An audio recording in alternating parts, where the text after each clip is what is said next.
Apple one. Steve वॉजनियाक और Steve jobs ने कई तरह के छोटे मोटे स्टार्टअप बिजनेस किए। जहां वॉजनियाक अपने बनाए डिजाइन केवल बेचने तक सीमित थे, वहीं जॉब्स कुछ ऐसे प्रोडक्ट बनाकर बेचना चाहते थे जो यूनिक हो और उनसे पैसे कमाए जा सके। सबसे पहले तो उन्हें एक नाम तय करना था। मैट्रिक्स जैसे टेक्नोलॉजिकल और पर्सनल कंप्यूटर इंक जैसे कुछ बोरिंग नाम उनके दिमाग में आए भी, मगर फिर एप्पल नाम उन्हें इंटरेस्टिंग लगा, जो कुछ अलग लग रहा था। इस नाम को चुने जाने की वजह सिर्फ ये नहीं थी कि जॉब्स एक एप्पल फार्म में घूमकर आए थे, बल्कि सुनने में एप्पल कंप्यूटर नाम बड़ा मजेदार और शानदार लग रहा था।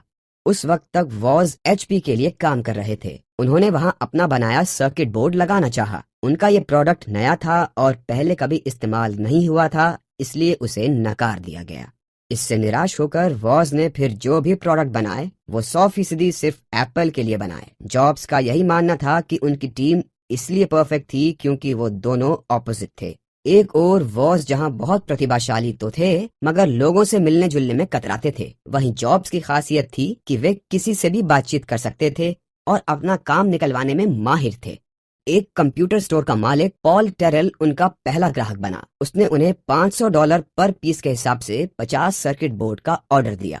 क्रेमर इलेक्ट्रॉनिक्स के मैनेजर को विश्वास में लेकर उससे $25,000 का उधार लेने के बाद जॉब्स, वॉज और उनकी बहन पैटी अपनी पूर्व प्रेमिका एलिजाबेथ होम्स और एक दोस्त डैनियल कोटके के साथ मिलकर काम में जुट गए, और इस तरह लॉस एल्टोस में जॉब्स के घर की गैराज से एप्पल की शुरुआत हुई। लीजा।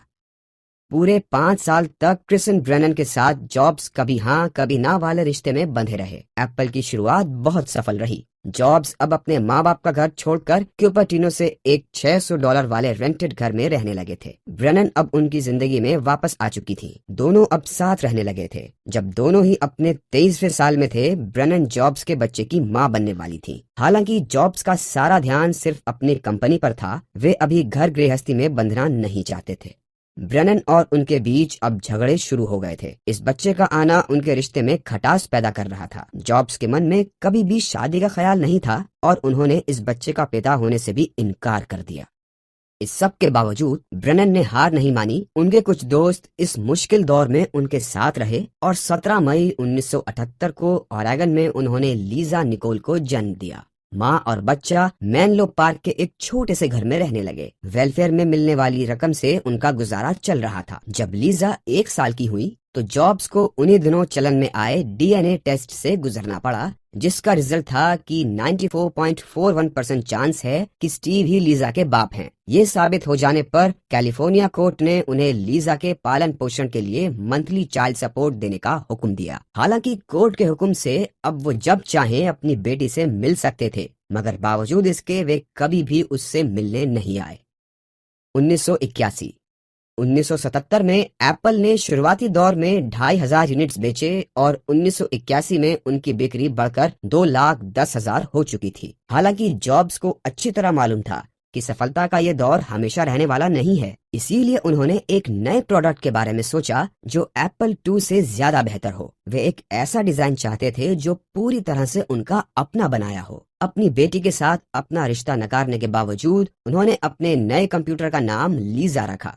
दरअसल इसे बनाने वाले इंजीनियर्स को इससे मिलता जुलता एक्रोनिम सोचना पड़ा। लीजा का मतलब था लोकल इंटीग्रेटेड सिस्टम आर्किटेक्चर।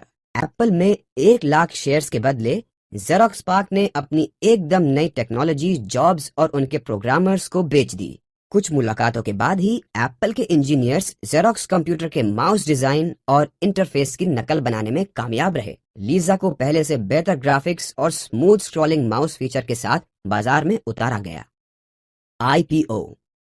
दिसंबर 12, 1980 में पहली बार एप्पल को दुनिया के सामने पेश किया गया। मॉर्गन स्टैनले इसके आईपीओ को संभालने वाले बैंकों में से एक था। रातों रात एप्पल के शेयर का दाम $22 से बढ़कर $29 हो गया। सिर्फ 25 साल के hippie college drop out Steve jobs अब करोड़ों के मालिक बन चुके थे। इतनी बड़ी सफलता के बावजूद उन्होंने दिखावट से दूर एक सादा जीवन जीना पसंद किया।